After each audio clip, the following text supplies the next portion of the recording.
I'll move on. Just by way of reminder, the papers are due fairly soon, like about a month from now or so. I have not checked to turn it in lately to see if anybody's turned. A few of you have registered. You know who you are if you've registered, and I hope to check maybe today or tomorrow to see who else turned papers in. But just a few of you have registered. Also, there was some talk about grades, but a reminder, more than half of your grade for this class has not yet been decided.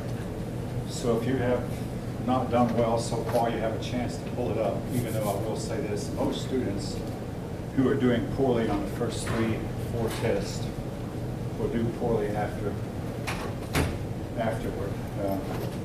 Will do poorly the rest of the semester. There are some exceptions though. I've had students that were mediocre during the semester wind up shooting way up on a final, which sounds a lot like me. I mean, in my case, oftentimes I would actually learn the material, not just try to pass the test. So I often did well on the final exams, even though not always.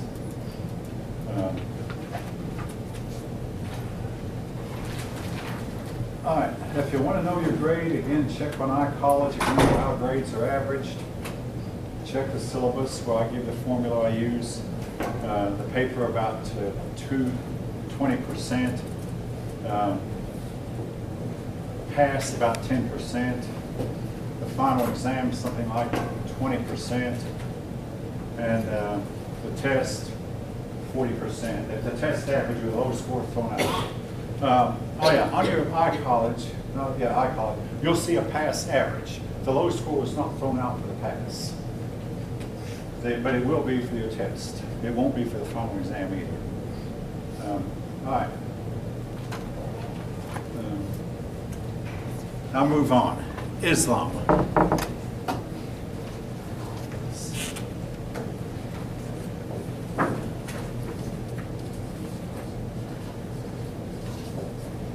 The next test is Monday, and will be on the same format as your first 2 tests. Now, the test is Monday. But when I made out the test, I did not realize our department secretary was staying at home for the day, all day Wednesday. Means her husband is really badly sick, so not her fault. But she stayed home. If for some reason she has to approve of my test before I can get them printed at the print shop. For some reason they're not printed up, do I have to get the test off? But at the moment, though, be prepared Monday. More than likely, it'll be available Monday, so be prepared. If not, should be available Wednesday. All right, leaving that. The Turks came over. There were 2 groups of Turks, the Seljuk Turks and Ottoman Turks. They were a wave of barbaric people from Central Asia. Now, we've already talked about a lot of people who moved in from what is today called Mongolia. In other words, Central Asia. The land of Mongolia would occasionally get just too populous to support the people who inhabited it, and tens of thousands would move. Attila the Hun wound up moving out with tens of thousands of his people, and the Bulgars, the Magyars, the Turks, all of them migrated out.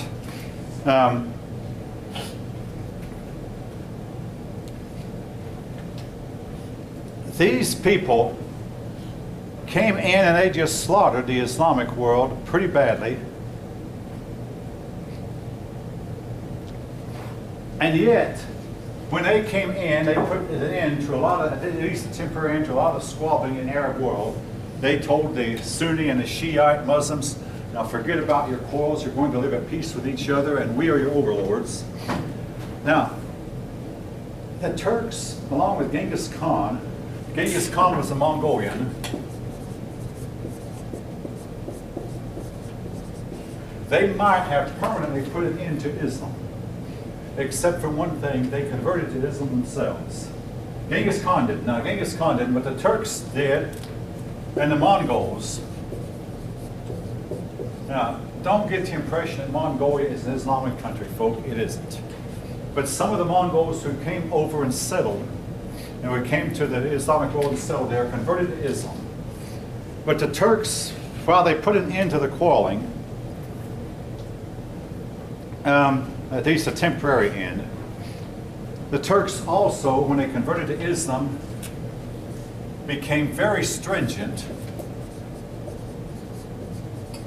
in their interpretation of the Quran. In other words, they said that Muhammad's teaching should be followed to the letter, and this did a lot to simply stifle any kind of intellectual or scientific progress in the Islamic world.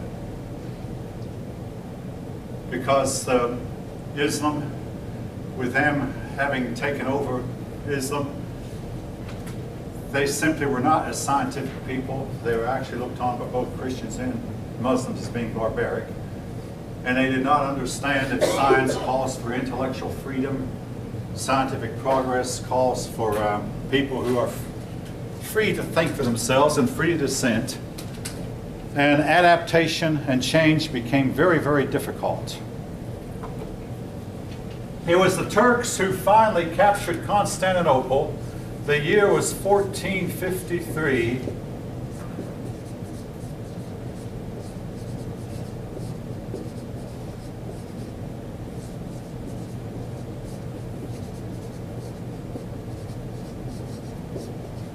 And this put an end to the Byzantine Empire.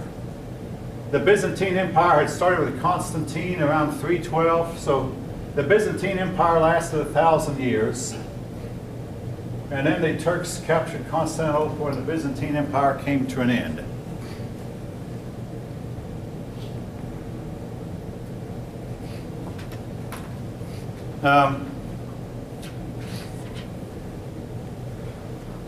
Genghis Khan came in after the Turks. I mean, the Turks came in for a few generations before.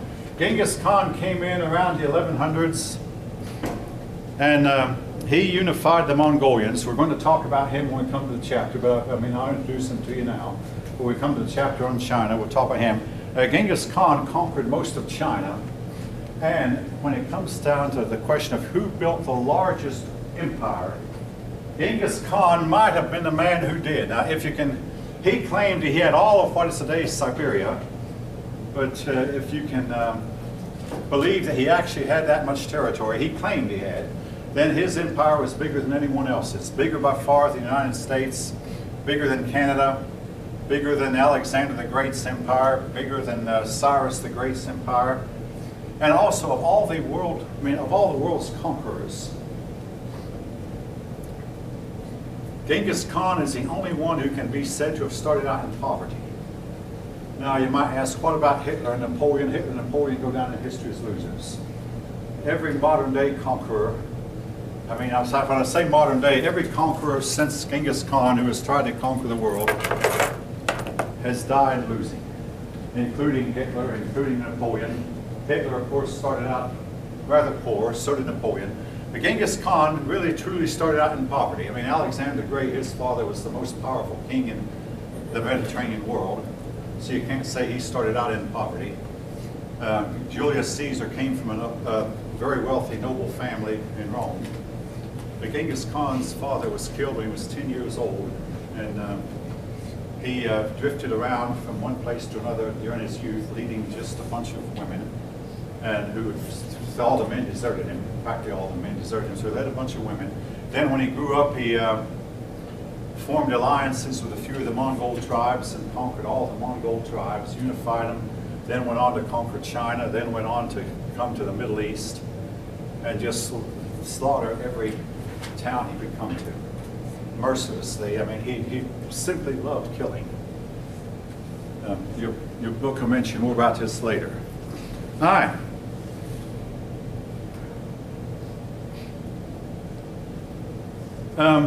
Once Genghis Khan was through with the Middle East was fragmented and has remained so to this day. Now, Islam, this is something that every Islamic person knows. Islam might have gone on to conquer the whole world, but they had one big, super big problem. They started fighting among themselves.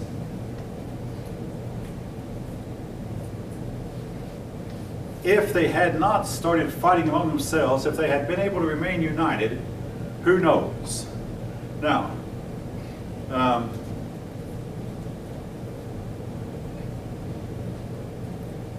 I'm going to digress a little bit and jump to modern times, but first I want to tell you a little story about something that happened to me personally. When I was 18 years old, my two younger sisters, aged 10 and 8, got into a fight. And the 10-year-old was beating up pretty good the 8-year-old, and I didn't think this was fair, so I thought I'd intervene on behalf of the 8-year-old. And in short order, both of the girls were pounding on me. What does this have to do with the lesson? Quite a bit.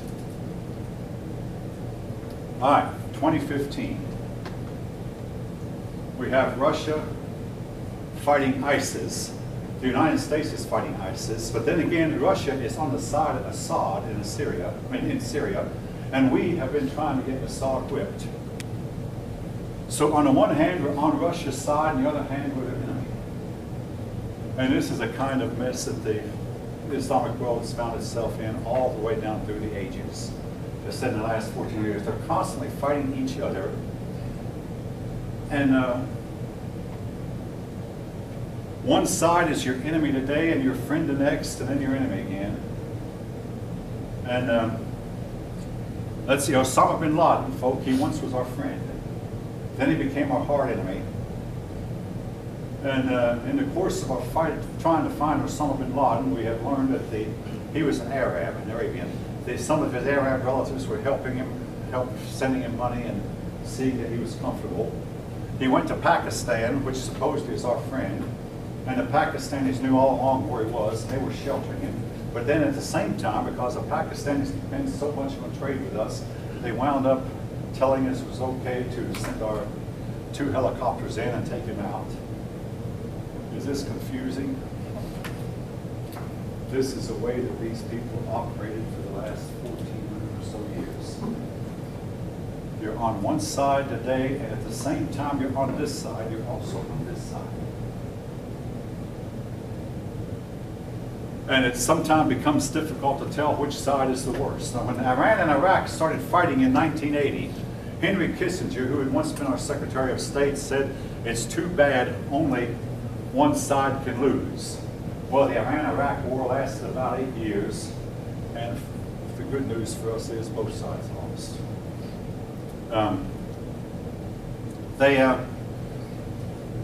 They simply have been at war with each other all along. Right, I'm going to digress from the political history now. Essentially, I mean, they started out small, started in Arabia and wound up conquering much of the Middle East, remained unified for a while. Then over the horizon came a bunch of Mongolians, first the Turks, then Genghis Khan came, and the Turks adopted Islam, but the Turks put all scientific progress to an end. All right, I want to talk a little about what Muslims believe, which may help us to understand why they act the way they do. All right, like Jews and Christians, Muslims believe there's only one God. They believe that Muhammad is his prophet, that Moses and Jesus only received part of the revelation, but Muhammad came and he received it all. Now,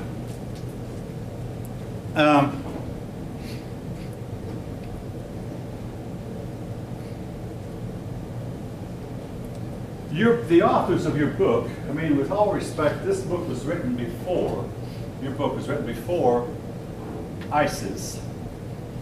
And it was written after 9/11, but it was written before the big war that's going on now.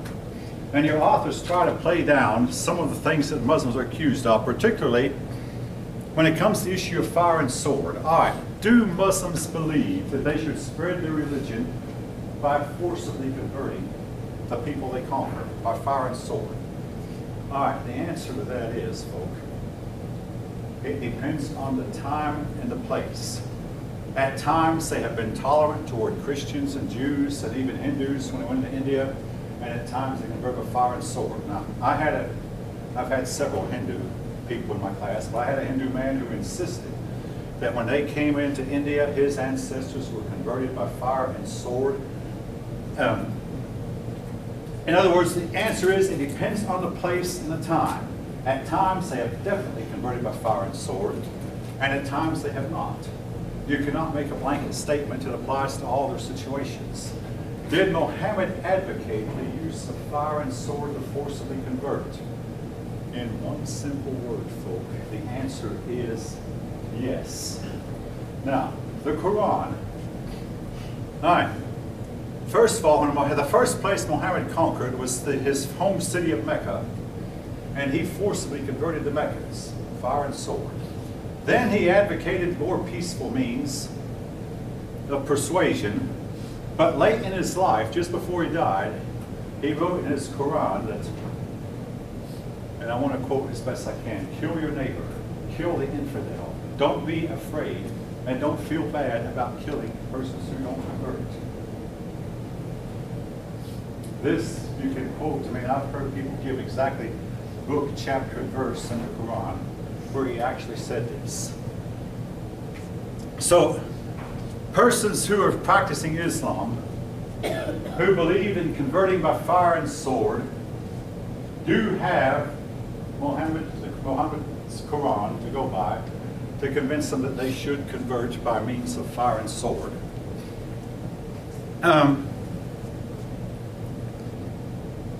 Again, your authors try to play this down by pointing out that they have allowed Christian and Jewish communities to exist within Muslim lands. And they look on Christians and Jews as people of the book. Again, when you study Islam, you're under that term people of the book. In other words, they believe three groups of people: Muslims, Christians, and Jews are people of the book. And I had a very pro-Arab professor when I was at the University of Tennessee, and this was back in 1971 and 72. And he was just so enamored with the Arabs as to how great they were. And he was so hard against the United States for helping and supporting Israel. And he said, our foreign policy is right in their face. Again, I don't know what he would think now. This professor is long deceased. Been dead for several years. I don't know what he would think if he would see what was going on now. But they looked on people, the Christian Jews being people of the book. However, what your authors do not tell you, and when I said this in the afternoon class, I got a few looks of disbelief. But here's what the Arabs did, mostly the Christian Jews. I mean, you had your communities. In those days, people lived in communities, and they seldom traveled outside the community, except for maybe a few traders, and people might make a journey to another community once in a lifetime. But a lot of times, people lived their whole lives and never traveled more than 5 miles from their birthplace. Lived and married and died within 5 miles of where they were born. There were Christian communities, and there were Jewish communities. But it was understood that the Christians and Jews were not allowed to build their houses as tall as Muslim houses because they wanted to be able to tell the Muslim from the Christian and Jew by the Muslims lived in higher houses. Christians and Jews were not allowed to wear hats on their head because this might make them look taller than Muslims. The Muslim men and women were allowed to, well, men especially, were allowed to wear hats, but Christians and Jews could not. Christians and Jews were not allowed to ride on the back of a beast, because riding on the back of a beast, of a horse or a camel particularly, would make them higher than a Muslim. Only Muslims were allowed to ride on the back of a beast. Christian and Jews, to keep them poor, were required to pay a tax, and your book does mention this, called a zanj. That is not going to be on your test. I'm not going to write on board. It was on the other test, but they were required to pay a special tax. And they said it was because we really don't want you serving in our armies, because Muslims make better fighters, and you might turn on us in a battle, think a battle, and betray us, but you will help fight our wars by paying a special tax. But the real reason for the tax was to make sure that Christians and Jews remained poorer than Muslims who remained richer. Probably most of you have never heard of these restrictions, but these restrictions were imposed on Christians and Jews for hundreds of years. But one you probably all have heard of. Anybody could convert to Islam at any time, but once you were converted, you and your descendants were expected to remain Islamic forever. Anyone who left the Islamic faith was killed. This law is still on the books in Islamic countries.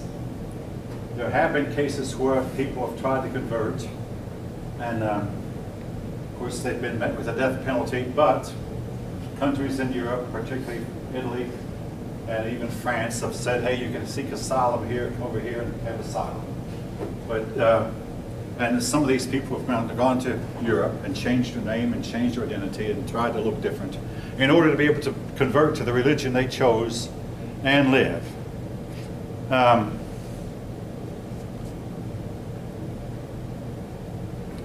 Muslims believe in righteousness.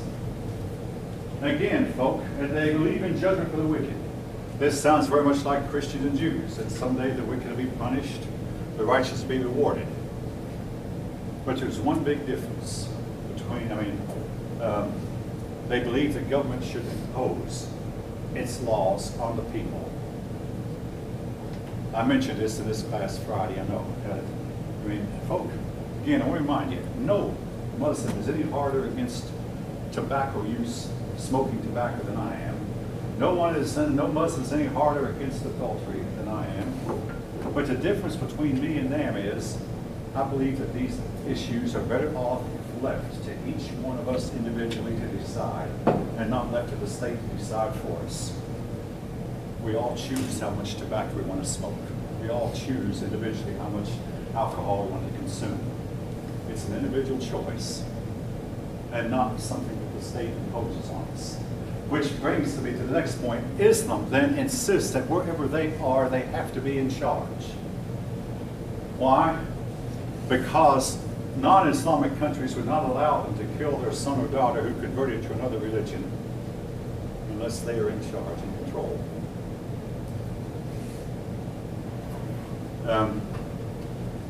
And a lot of Islamic homes today, there's reported to be a grave right under their front porch. Their daughter or son has tried to convert to Christianity, and a father was killed and buried him under the front porch. These stories are going around. Conversions to other faiths are not allowed. In spite of that, for the first 1,300 years of Islam, very few Islamic people converted to Christianity. In the last 100 years, they have had more conversions toward Christianity against Islam. They've had more conversions than they had in the first 1,300 years of their existence combined. Why is that? Well, one reason might be that to an Islamic person, Christians appear to be wealthier.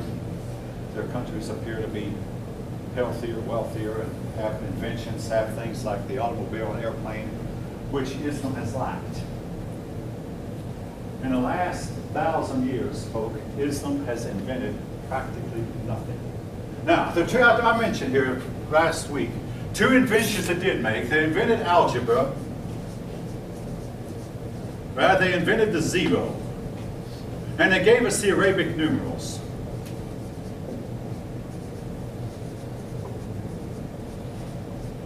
I just demonstrated how that you cannot do addition, subtraction, multiplication, division with Roman numerals. But we're using the Arabic numeral system with the zero, the number zero.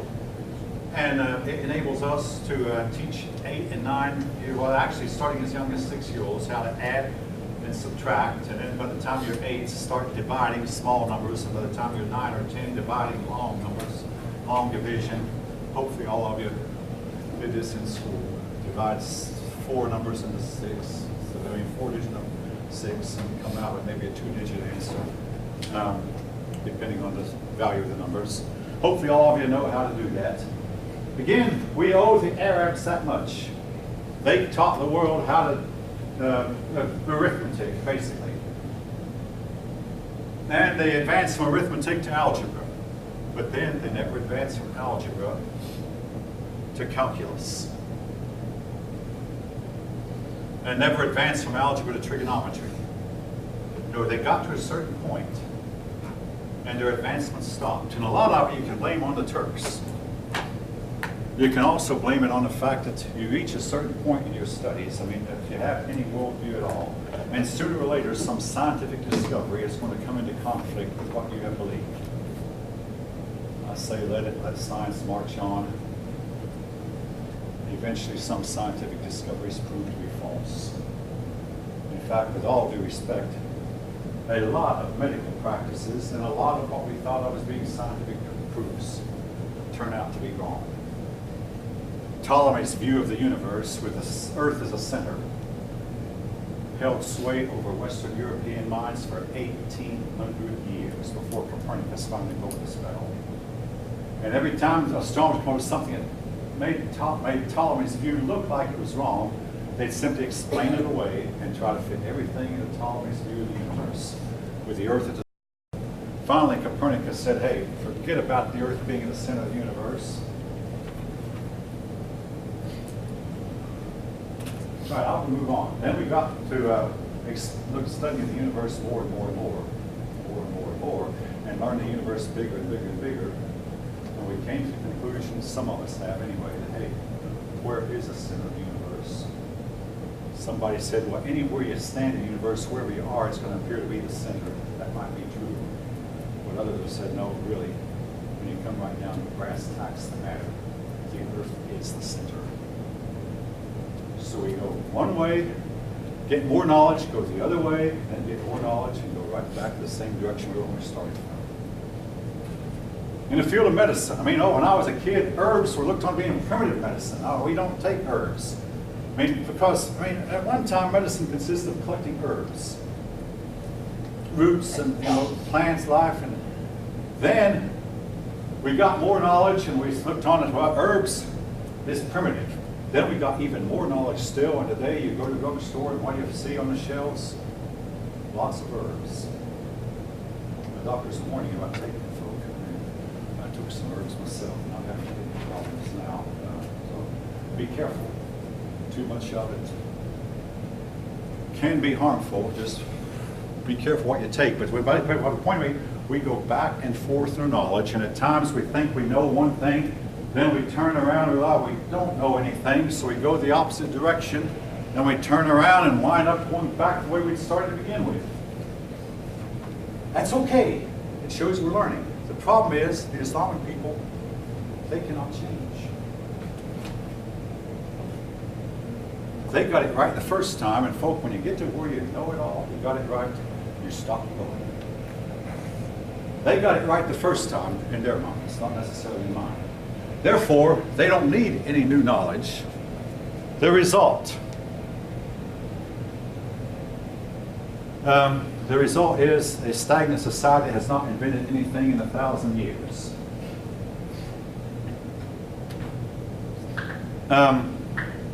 Their religion has no assurance of a happy afterlife unless one dies in a jihad. This is why their young men and even their young women will blow themselves up, because they believe that they are assured of a paradise afterward with 70, I've heard 70 and I've heard 72 virgins waiting for them in paradise. Now,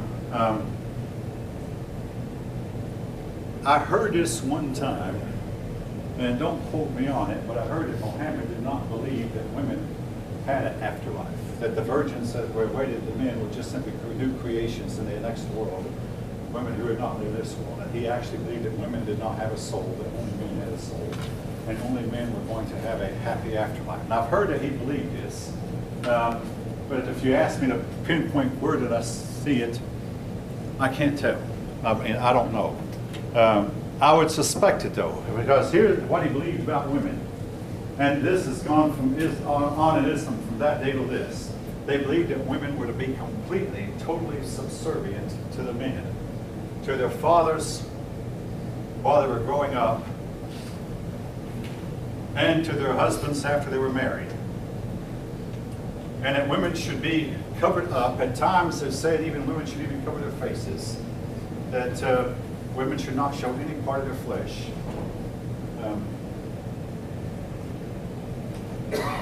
Part of the purpose of this was to keep down lust. But I'd like to remind you of something that I studied about studying some of our Christian men who decided that they were going to get rid of all their lust by going out and living in a desert and becoming hermits. And it said every time they tried to lay down and sleep, they couldn't get their minds off the girls they remembered seeing back in the city they came from. In other words, it's just simply a constant, and we're not going to get rid of it by getting completely away from women, or even by asking the women to completely cover up. I mean, it's a constant, folk.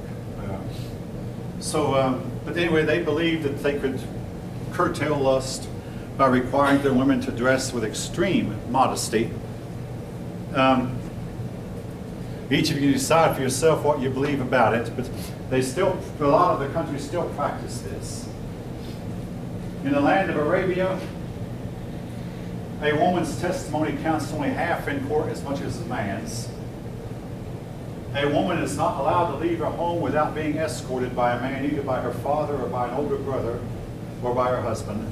Otherwise, she's expected to stay at home. Women are not permitted to learn to drive. Women are not allowed to serve on juries or hold office. And in the friendly country of Afghanistan, well, actually not friendly, but in Afghanistan not long ago, there was a young woman who tried to encourage other young women to go to school. She was shot in the face. They were able to get her to England where she was treated, and she's still living there. Some of it looked at me like you heard this story before. Yeah, this actually happened, I believe 2010 was the year, because she believed that women should be educated. And in the Muslim world, oh no, we do not educate our women. Women are to hold a place of subservience, complete subservience, and complete submission. So extreme modesty. Now,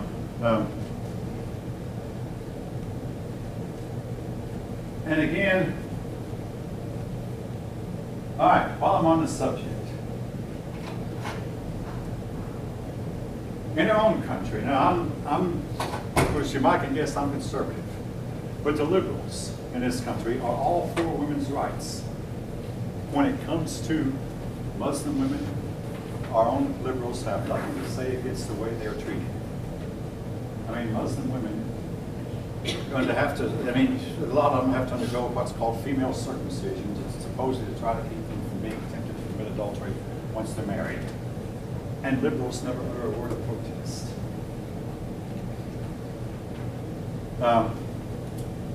Liberalism is hard against any type of Christian symbol in a public school. What most of you may not be aware of is that we do have prayer rooms in our public schools in this country. Where are they located? They're located in New York, they're located in Michigan, or California.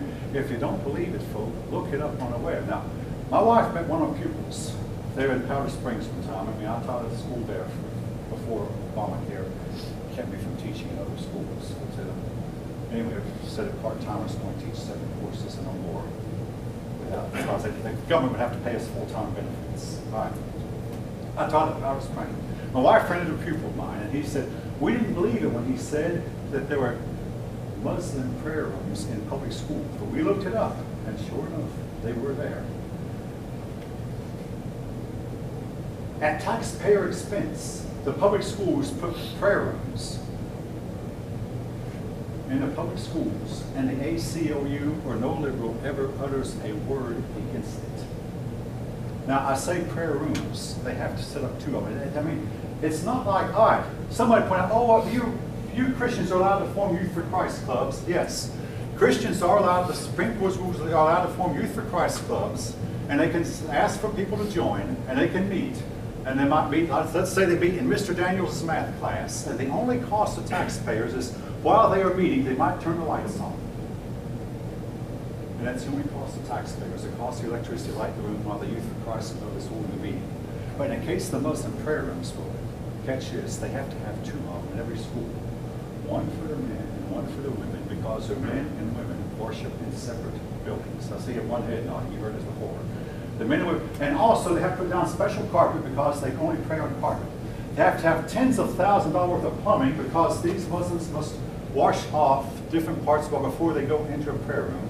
Of course, they must take their shoes off and wash their feet. But they also must perform other ablutions. And ablution is a word for a ceremonial cleaning before they go in and pray. And the prayer rooms must be oriented towards Mecca, because when Muslims pray, they pray facing Mecca. Christians and Jews are not welcome. Does this seem fair? How many of you were aware that this was going on? Not a soul. I don't blame you. It's kept quiet. Because in our country, if some church wanted to put a chapel on a public school campus, now that's allowed in colleges, by the way. Chapels are allowed in college. But on public school, high school, the ACLU would jump over, even if it were not at taxpayer expense. Yes? I actually saw the news recently where a coach actually baptized a student and he got in a lot of trouble. He was like, oh, well, hey, there's a football coach who met on the 50-yard line for prayer. He first met by himself, then some of his players joined, then even the opposing team started joining. This coach is about to get fired. Some of you heard this. Okay, the only religion that's illegal in this country is Christianity. If he had been a Muslim coach wanting to say a prayer in a 50-yard line, the ACLU and all the liberals would have said, leave him alone, that's his right, it's his constitutional right. Folk, if I'm not telling you right, stand up and tell me about it now. Nobody's standing up.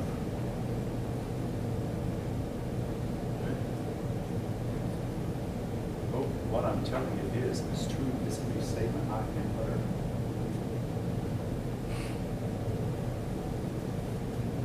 Something is wrong. We're getting so far in this country, in fact, that we're telling our supermarket checkout people, when a Muslim works the checkout, you don't have to check out people who buy pork because the pork might contaminate your hands. Have any ever heard this by any chance? Well, this has actually gone on in some supermarkets. Muslims do not eat pork, and they don't want to handle pork when they have to check it out at the grocery counter. Now, there are women, some of the women who wear veils have tried to say that we can want to get a driver's license with our face covered. Western European courts have consistently ruled against this and told the Muslim women, you must uncover your face to have your license, to have your picture made for your driver's license. This, they haven't yielded that far. But, all right, anyway, so much for that for the moment. I mean, I'll get back at it, but essentially, oh yes, the liberals are so much for gay rights in this country. In the meantime, the Islamic world kills homosexuals. The day our Supreme Court made a decision legalizing gay marriage, it was on a Friday in June of this year. And some Islamic countries executed a bunch of homosexuals, telling what they think about the issue. Now, I mean, and the liberals in this country never said a word in protest. And our liberals are trying to say that we should understand, well, maybe we should try to live at peace with them. And at one time I was instructed, I haven't been lately, that when I teach about Islam, try to promote peace between, this was before, I just try to promote peace between us and them. How do you make peace with people who vow that they're going to kill you? What do you do? Sit down in an agreement and say, well, I'll tell you what, kill half of us, we'll compromise, kill half of us, leave the other half alive, or kill all of us halfway and make sure all of us are half dead, and then, or give us 10 more years to live, the younger ones of us, and then kill us all. I mean, what kind of agreement do you come to with people like that?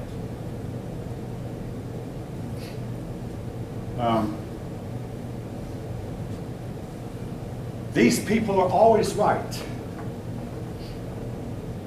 They can go in and take your territory from you anytime, and then if you rise up, regroup, and take it back, who's wrong? They have a grudge against you because you took territory from them. They hold a grudge against the Spanish because Spain was once, most of Spain was once under their control. Then the Spanish drove them out. One of the few countries that had. Today they said, if Spain is still ours, we're going to get it back. And they practice terrorism against the Spanish. Now, how do you deal with people like that?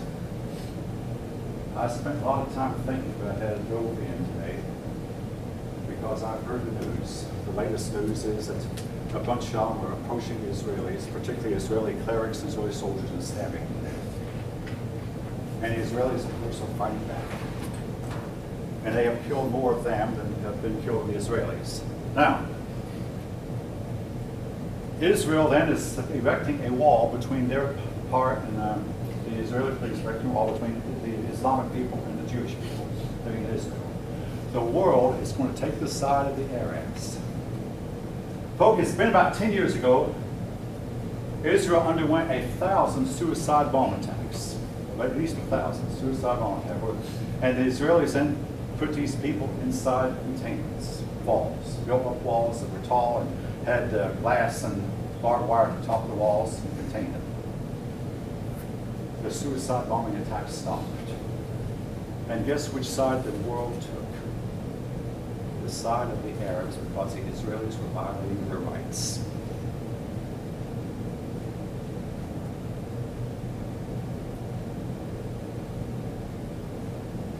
Today, we expect the rest of the world is going to stand up and simply Arab because these terrible Israelis have put a wall and separated them from their Arab neighbors. A point I want to make, folks, is when they come here, did you notice? I said when they come here. I'm not saying if. When they come here and do the same thing, we will not be able to combat them because we are so politically correct that we will not be able to do what it takes to contain these people. We are so hung up on the concept of rights, rights, more rights. Now, hopefully this may be a really shocking statement to you. I've said this before, I'm going to repeat it. Human beings do not have any rights. Human beings have responsibilities. You don't have a right. None. The concept of rights came from the Enlightenment, when a bunch of intellectuals got together and tried to replace the Bible and Christianity with something they thought would be better, that sounds better. We have responsibilities, but we don't have rights. During World War II, we took Japanese, Germans, and Italians, especially Japanese, and put them in camps. We didn't kill them in the camp, we put them in camps. Today we condemn our grandfathers for doing that. Folks, it's war, and it's the only way to make it. And the thing we're fighting against terrorists is nothing less than war. And our president denies it. And I've said a mouthful, but I've made up my mind when I came in, I was going to say this. I've said a mouthful. I'll have more to say in a little bit. What are the practical results of this kind of teaching? All right.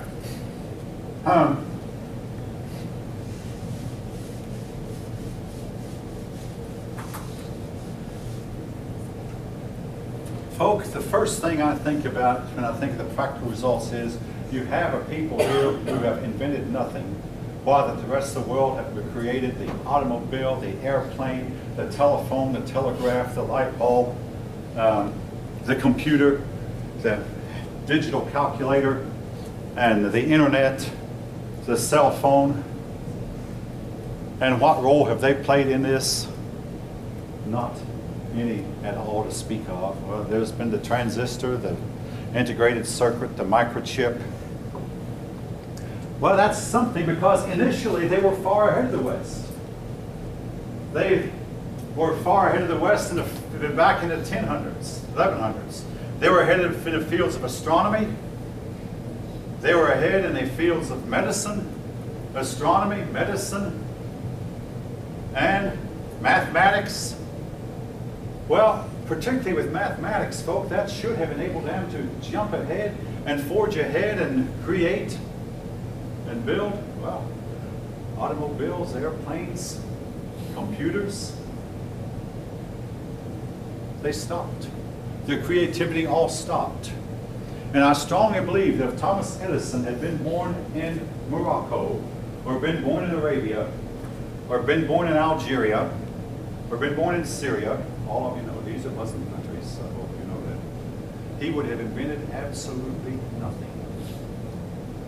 If the Wright brothers not only invented the airplane, they invented the wind tunnel, which is essential to, at least once before the computer, the wind tunnel was essential to try to understand what's the best shape to build an airplane, or even the best shape to build a boat. And even race car drivers would use that big wind tunnel at Lockheed to try to determine what's the best shape to make their car to have the best chance to win a race. But they invented the wind tunnel also. They experimented with various shapes of planes to try to determine what was the best shape that an airplane should have. During all this time, there's been nothing. By the way, the Wright brothers would probably never have invented anything had they been born in Egypt, or in Iraq, or Iran, or in Pakistan.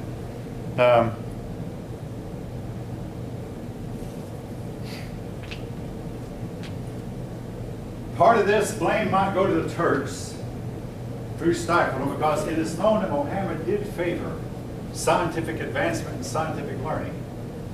But then again, Muhammad could not live forever. And Muhammad's teachings eventually found their way into interpreters, just like the teachings of all religious groups, whether it be Mohammedanism, Buddhism, Christianity. Eventually the original teachings get lost in all the shuffle and maze of a whole lot of other doctrines that appear on the scene. So they eventually did not, they eventually got to where they could not get anywhere. So in other words, why did it not get anywhere? I think reason number one is they don't allow intellectual freedom. And this is something you have to have in order to advance. You must allow your people to have some form of intellectual freedom.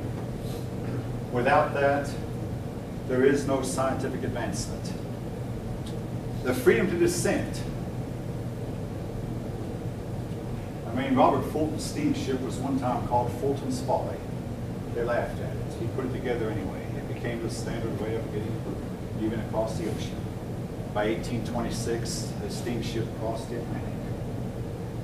A man named Colonel Drake, no, he was not a colonel. Colonel was just his name. Colonel Drake tried to drill for oil in Pennsylvania. Today there's a city in Pennsylvania called Oil City. But Drake, he was made fun of. They called it Drake's Folly. He said, you can't find oil underground. He said, I believe that the oil is there. If we hit a vein, it'll gush up. He struck a vein and it gushed up. Today, he's saved thousands of whales, and without his discovery, there would be no automobiles or airplanes or boats such as we know them, because there were simply not enough whales in the ocean to provide the oil needed to run our big ships or airplanes. Speaking of oil, folks, out that trigger. The Arab world lagged way, way behind for hundreds of years until it was found that there was a lot of oil in Arab countries. Then a bunch of foreigners went into the Arab world and they began to set up the drilling machines and started drilling for oil in Arab countries. Then the Arabs said, this is really our land, our territory, and they took over and drove the investors out. That is why nobody wants to invest in Arab countries today. I mean, you might think, well, it was their land, their oil, they had a right to it. Fine and dandy. But folk, the Asians don't do this. I mean, the Far Eastern Asians don't do this. I mean, the other people. But they drove the original drillers out and took over, they call it nationalizing oil fields. And nothing could be done about it. Well, they got wealthy from the sale of their oil, but what's going to happen when this oil of theirs runs out? Or if we get a president who says we have more oil than they do, we can drill our own oil. We don't need that foreign oil anymore. And we can supply the whole world with our oil. Now, folk, I read a magazine that was printed in about this time in October 1972. And it said the oil in this world is going to run out in 50 years. All right, 43 years have gone by. We're not only not running out, we're finding out that the earth is producing more oil than we're consuming. The earth beneath our feet keeps on producing, and we're not even about to run out. But in the Arab world, they will probably run out in a few years unless new discoveries are made. The big source of income, what's it going to do for it? Again, the time will tell.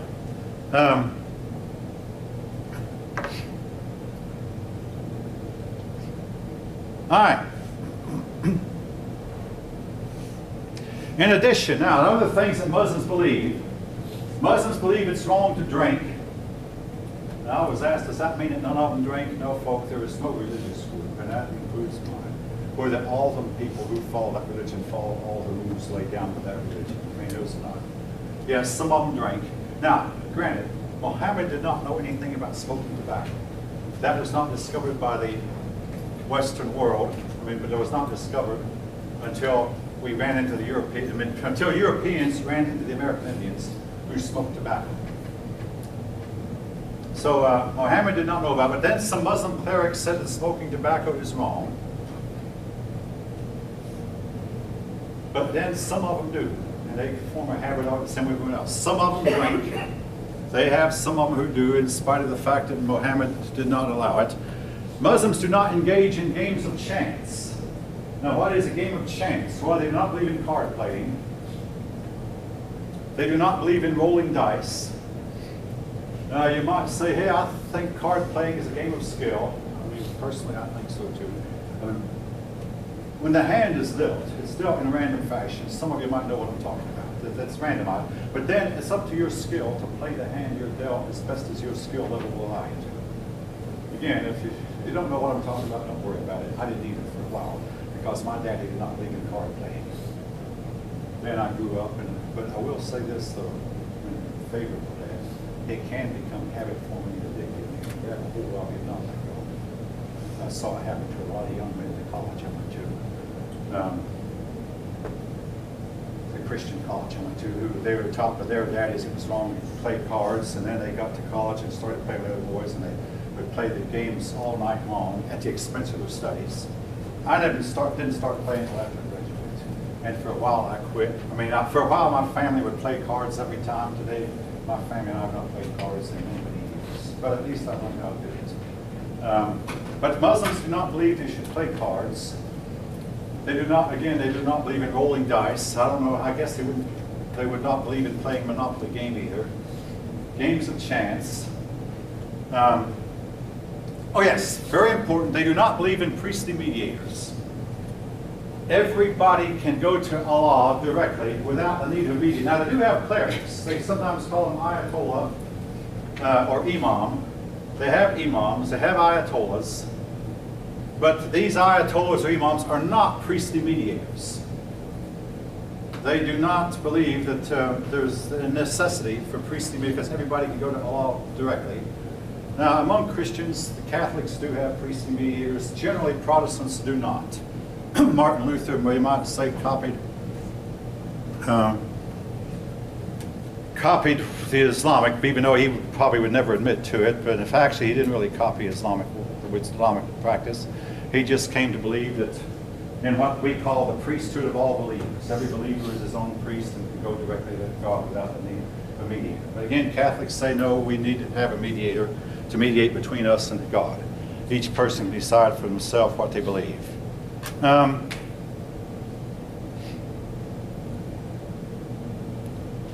right. Anybody have any comments and questions? This is basically what they believe. To me, it's a very legalistic type of belief, where that you might possibly find salvation, but keep yourself. Oh yes, something else. They believe a person can go back to Mecca at least once in his lifetime. They believe in praying 5 times a day, and every time you pray, you must face Mecca. Some of the main beliefs. They again are strongly against converting to other religions, and they believe that they should be in charge of everything everywhere they went. All right. Anybody have any comments, questions? Okay.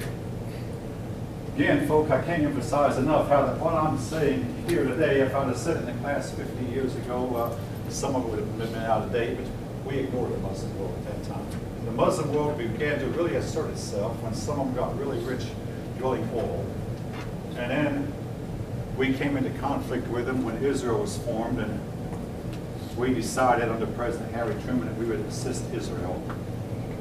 Again, it's okay for them to go out and conquer any land they want any time, but they themselves must never be conquered by anyone, because that is anathema to them.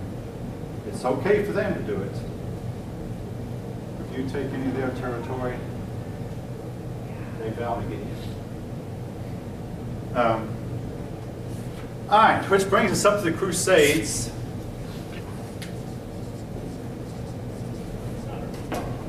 Did I mention the Crusades much in this class? I did? Okay, there were actually about 200 movements called the Crusade. We're going to talk about them later. But the Crusades were Europe's attempt to conquer Islam, and might have been Europe's attempt to get these people back into Christendom, because Islam stole most of its people from Christendom.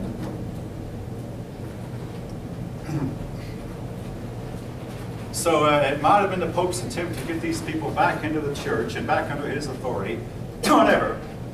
There were 9 main crusades. The only one that was a military success was the First Crusade. It caught the Muslim world unprepared and off guard. Then each crusade was less successful than the one before. And by the time of the Third Crusade, the Muslim world was temporarily, that part of the Muslim was temporarily united under the rule of a man named Saladin. Saladin is still very popular among Islamic people because, number one, he drove the Crusaders out of the Holy Land. But even Saddam Hussein claimed that he was descended from Nebuchadnezzar and Saladin, and he claimed he looked like both of them. Now, personally, I cannot see the resemblance, but then again, we don't know what Nebuchadnezzar or Saladin looked like. But I didn't see much resemblance. But then again, if you claim to be related to someone who lived 800-900 years ago, you are no more related to them than you're related to an Oriental person if you are, or someone from Timbuktu. Some of you might be related to someone from Timbuktu, but you're not related to them anymore after a certain point, because it's just. You have 2 parents, 4 grandparents, 8 great-grandparents, and then we go 2, 4, 6, 2, 4, 8, 16, 32, 64, 128, 250. I'm doubling each number. By the time you get back 30 generations, you have 1 million ascendants. Some of whom might be the same, but you're not related back that far when you get back to 800 years. Anyway, Saladin united that part of the world. He was able to drive out the Crusaders. The Crusaders kept coming back, with each crusade becoming less successful. Then the Crusaders started quarreling among themselves, like the Muslim world had. Make a long story short, Europe was not able. Then in 1307, the Black Death hit Europe and all the crusading zeal stopped. But long about that time too, Europe began to develop better cannon, better rifles, better means of forming their soldiers. And slowly, one by one, every Muslim country was conquered. Italy got Libya, France got Algeria, then France went into Iraq and Iran. Great Britain got Egypt and the Sudan. France conquered much of the Sahara, and so on and so forth, until practically every Muslim country, with the possible exception of Morocco and Arabia itself, were conquered by outsiders. Syria fell to France. Palestine fell to Great Britain. One after another, and it didn't take the Crusaders, it just took Europeans who had better weaponry, better ships, and better technology to move in and conquer these people. Napoleon went into Egypt for a while. Napoleon wound up losing. Anyway, these nations were finally defeated. Then came World Wars I and World War II, and after World War II, the European countries decided to get rid of all their colonies, and conquering people was frowned on, and it was called imperialism, and we don't conquer anymore. All right, now here's my last point I want to make. How do we deal with these people? I'm jumping to the 21st century practical, and I want to state on the record, we cannot deal with them within the confines of the restraints we have set on ourselves that tie our hands.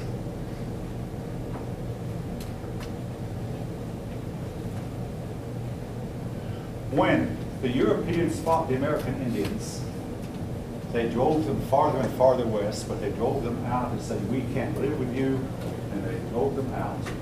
Today we condemn our ancestors. Oh no, that was not, the land belonged to them, it was morally wrong. It might have been morally wrong, but nevertheless, it was the only way that the Europeans could survive, because otherwise the Indians would swoop down on you, take away your children, burn your house over your head, and scalp you. Yes, this went on. So even if the Indians were fighting from a morally high ground, The conflict only ended when one side had beaten the other side so badly that one side quit fighting. When we fought in World War II and World War I, we suppressed free speech. We jailed dissenters. Today, we are too enlightened and too politically correct to do any of that. The result is, folks, we have not really won a major war since World War II. And we won it by breaking some of our own rules. Abe Lincoln ruled the country like a dictator. He broke a lot of the rules of the Constitution and jailed people without a trial. Today, we're too enlightened to do any of that. And we debate over whether or not we're mistreating those poor prisoners in Guantanamo who practice terrorism against us, and we're going to turn them loose to where they can practice more terrorism against us. And folks, I'm going to go on record and say that we're not going to win the fight against terrorism until something happens to us that makes us change from the fighting. They're going to have to drop something like a dirty bomb or explode a dirty bomb on one of our big cities, and it could either be right here in Atlanta and kill more than 1 million of our people. Would they do that? If they get half a chance, they win. Is it going to happen? I'm very much afraid it will. Only then will we start to do what has to be done. We're going to have to basically do as the Israelis have done and go against what the whole world, now that the whole world's going to have to rise up as a united front and take them on. And if they wind up being defeated, I'm talking about they, the terrorists, it might not be the United States who does it. It might be Russia. Now, the United States and Russia have been at odds all of my lifetime. But I will say this, for the first time in my life, I'm almost ready to side with Russia against my own country. Because when they decided to fight ISIS, they actually got in. They're getting their hands dirty and actually fighting against some of the people here in the world.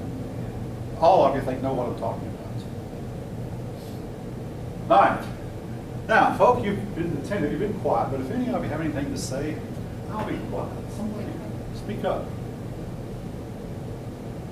If you don't like what I'm saying, hey, folks, I got something to tell you. I don't like it either. And if you think I'm terrified about what I'm saying, I want to tell you, I told one of you before class began, and I told the other class the afternoon, you can't be more scared of this topic than I am. If you're terrified about speaking up, I don't blame you. I am too. Anybody? I mean, you all have heard it, but I mean, you might not have heard everything I said, but you've heard a lot of it before. It's making the news all the time. And I guarantee you, if you would check the internet right now, you'd find some news from that part of the world. They didn't used to make news very often, folks. Now they're making news several times a day. Another terroristic incident. Oh yes, and something else that I must say. Yeah, I add all the time. In the course of fighting against them, all right, we are going to make some mistakes. Now, the Israeli soldiers and clerics are being stabbed to death in the streets. Somebody brush a good knife and reach over and stab one on to death. In the course of defending themselves, yesterday or this morning, they shot a man who probably was an innocent man. Folks, this is war. It happens. We recently bombed a hospital. What do I think about it? Maybe it's terrible, but I don't think it's war. I want to tell you about a man who was a hero of mine when I was a kid. His name is George. You might not recognize the name. But this man named George was a great baseball player. He struck out 2,200 times. Who would want a player who had struck out 2,200 times? Anybody know? I call him George. Have any of you heard of Babe Ruth? Most of you might not have. He was the greatest of his day. Babe Ruth. Before his day, the players would try to meet the ball in the bat and just try to put the ball in play. They seldom struck out. They were just trying to, they see the ball, try to hit the ball and just put it in play. Boy, when Babe Ruth started playing, when he swung downtown. when he connected, that ball went a long ways oftentimes. But he struck out 2,000 times connecting. What's the point of making? Babe Ruth led his Yankees to some 10 pennants and about 7 World Series victories during his playing career. And a lot of his teammates started copying, including Lou Gehrig. His teammates started getting up and swinging for the fence, swinging downtown. He was criticized for it at first. I mean, he struck out a lot. We're going to have to tolerate our Army accidentally killing civilians. Is the point I'm making. These things happen in war. President Roosevelt never told our pilots, try to avoid hitting civilian targets, try to avoid hitting women and children. War is evil. And it cannot be fought without the deaths of innocent persons.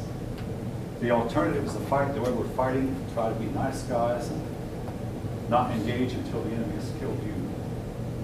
Then it's too late to engage. It's called rules of engagement. And our rules of engagement are so strict, and we are so afraid that we're going to hurt somebody innocent that we can't fight.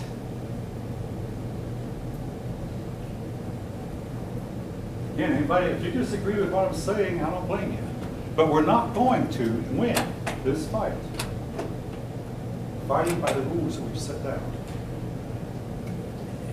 ISIS has taken the 7th century folk and brought it up to the 21st century. They're fighting the way their ancestors did 1,400 years ago. Fighting dirty. And they have told us, made us understand better, why did, I mean, I'm speaking as European, why did my European ancestors take up the cross and go fight? Today, I think I understand better why. Why did the people of India still hate the Pakistanis? Why do they still hate the Pakistanis? I think now I better understand why. Yes, the Pakistanis have practiced terrorism against India. All right. Some people would say what I'm about to say is not appropriate in the state school. I'm going to say it anyway.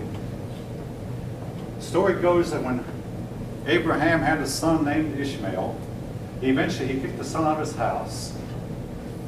So Ishmael was about to die of thirst, but an angel appeared to Ishmael's mother and said, take the boy and go back to your master Abraham.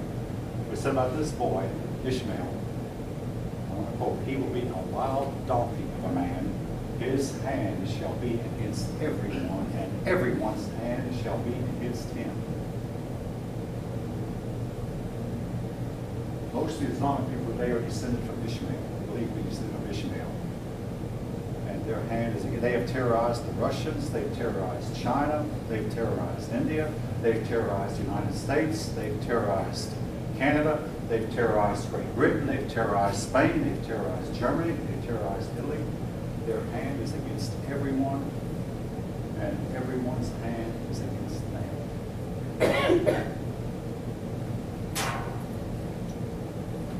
All right. With that, I'll close. I've said a mouthful, folks. Now, wait, but one thing I want to remind you of. The test will cover this chapter.